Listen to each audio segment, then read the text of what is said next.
안녕하세요. 어디든 학교의 하유정입니다. 오늘 제가 장소를 조금 바꿨죠. 오늘도 영어 공부에 대한 이야기를 이어서 나눌 텐데요. 오늘 나누는 내용은 선생님이 전하는 그런 내용이 아니라 옆집 언니, 친구, 그래서 편하게 또 재미있게 한번 들어보시라고 한번 분위기를 바꿔봤어요. 제가 한 1년 전에 학교 일이 너무 많으니까 퇴근 시간이 좀 늦는 거예요. 그래서 집에서 아이들이 직접 만날 때면 달이 막 떠 있었어요. 그럼 아이들 와서 막 밥 챙기고 설거지 해놓고 그러고는 쉬지 못하고 다시 책상 앞으로 출근을 해야 됐어요. 그야말로 퇴근 후 출근인 거죠. 아이들이 학원 가는 걸 별로 좋아하지 않아서 어쩔 수 없이 엄마표로 공부를 해야 됐어요. 그런데 사실 학교에서 하루 종일 말을 했는데 뭔가 또 가르쳐야 된다는 그게 사실은 별로 달갑지는 않았어요. 사실 수다를 떠는 거는 얼마든지 할 수 있다는 거 말이죠. 그래서 에너지가 막 바닥을 치는데 아이들이랑 또다시 공부를 해야 될 수밖에 없잖아요. 아이들이 저랑 같이 영어 공부를 하다 보면 영어로 발화할 수 있는 기회가 좀 드문 거예요. 그래서 우리 아이들 발화할 수 있는 기회를 조금 더 가지기 위해서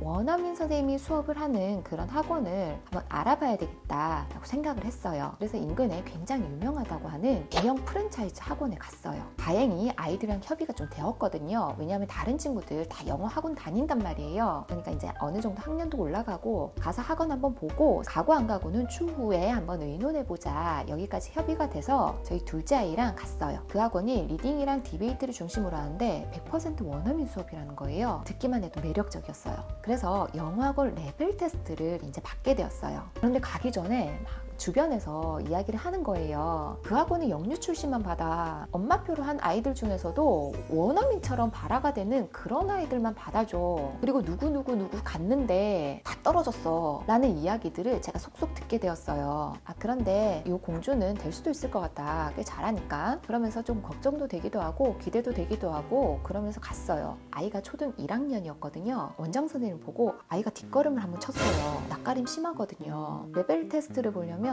저 선생님을 또 따라가래요. 아이 보고 따라와 하시더라고요. 따라는 가는데 계속 뒤로 보면서 저에게 그 도와달라는 그런 눈빛을 막 보내는 거예요. 그때 마음도 조금 아프고 그리고 느낌이 딱 왔죠. 망했다. 아이가 본인 실력껏 과연 시험을 칠 수 있을까요? 아이들은요 상황에 굉장히 가변적이에요. 항상 익숙한 그런 교실에서 시험을 칠 때도 그날 컨디션이나 환경에 따라서 결과는 굉장히 달라질 수 있거든요. 그런데 안 그래도 처음 온 낯선 곳에 선생님이 전혀 경험하지 못한 그런 느낌의 그런 선생님들이셨단 말이에요. 어쨌든 아이는 어떤 랩실에 들어갔어요. 저는 한 30분가량 바깥에서 대기를 했는데 귀가 막 열릴 수밖에 없잖아요. 뭐 잘하나? 그러면서 제가 이제 가서 막 봤어요. 컴퓨터로 하는 거예요. 게다가 아이가 그때 컴퓨터를 사용할 줄 몰랐거든요. 고작 그냥 클릭 정도? 이 정도 할 수 있는데 아이는 낯선 컴퓨터 앞에 앉아서 선생님은 계속 재촉을 하고 있고 아이는 문제 한 번 봤다가 선생님 두 번 봤다가 막 시선이 눈치를 보느라 정신이 없는 거예요. 진짜 망한 거죠. 그리고 시간이 어느 정도 지나서 문을 열고 선생님이 앞서 나오고 덩치에 가려가지고 아이가 뒤따라서 나오는데 아이 어깨가 이만큼 쳐져 있는 거예요. 진짜 망했죠. 제가 막 다독이고 있는 중에 원장 선생님이 어머님이랑 아이 같이 들어오세요 하면서 원장실로 불러드렸어요. 저에게 딱 한 첫 마디가 어머니 아이를 왜 이렇게 방치하셨어요? 이러시는 거예요. 방치요? 굉장히 당황스럽죠. 전 방치를 한 적이 없었거든요. 엄마표로 그동안 공부를 가르쳤다고 하셨죠. 그런데 엄마표로 진행을 한 경우에는 되겠다 문제가 좀 있어요 하면서 무슨 문제냐고 하니까 파닉스가 덜 됐다는 거예요. 파닉스가 덜 될 리가 없는데요. 저는 이제 얘기를 했더니 foggy 안개가 낀 이 단어를 fog이라고 읽었다는 거예요. 네?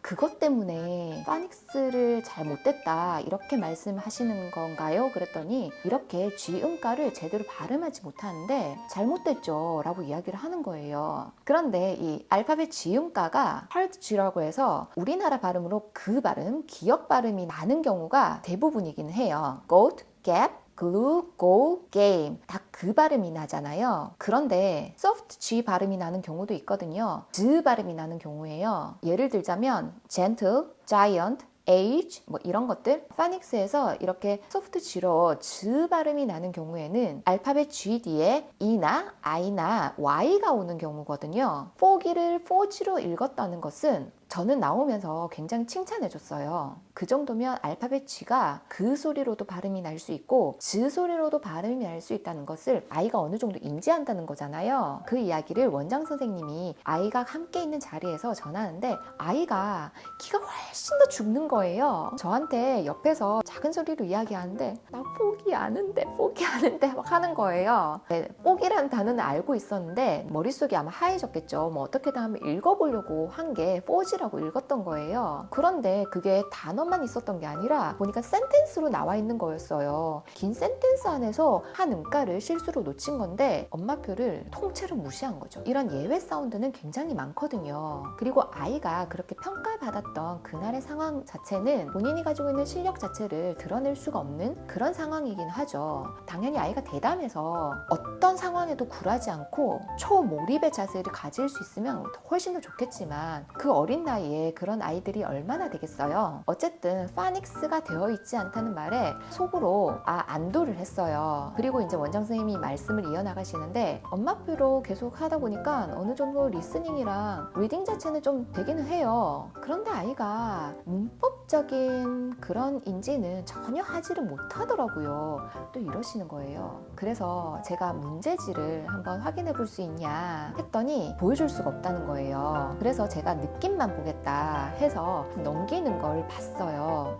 문법 영역은 블랭크였어요. 문법에 맞는 동사를 넣는다든지 또는 대명사를 변환시킨다든지 그런 내용들, 그리고 어휘 수준을 진단하는 스펠링을 적는 그런 문제들, 그런 것들이 있는 거예요. 또 마음속으로 한 번 더 안도를 했죠. 이게 바로 그 원장님께서 말씀하신 방치라는 거죠. 문법을 정확하게 지도하지 않았고 정확하게 스펠링을 쓸 수 있는 어휘 지도를 하지 않았고 또 파닉스를 정확하게 떼지 않았다. 그러면서 저희하고는 영유 출신 아이들 커리큘럼을 이렇게 잘 타고 온 그런 아이들 위주로 봤고 또 엄마표로 진행한 아이들 중에서 탄탄하게 너무 잘 된 아이들, 그런 아이들을 주로 봤습니다. 조금 낮은 반에는 넣어줄 수는 있겠습니다. 제 등록했겠어요? 제가 나오면서 그 원장 선생님께 좀 부족한 아이들 이렇게 좀 서포트 해주는 게 학원 아닌가요? 라고 저는 반문을 하면서 나왔거든요. 저희 아이가 엄마 저 영어 잘 못하는 거였어요. 나 어떡해요? 막 걱정하는 거예요. 그래서 오는 길에 뭘 하나 사왔어요. 뭘 사왔냐면 그런 문법책을 하나 사왔어요. 아이가 기본적으로 지금 기가 죽었기 때문에 기를 살릴 용도였어요. 오늘 레벨 테스트를 했더니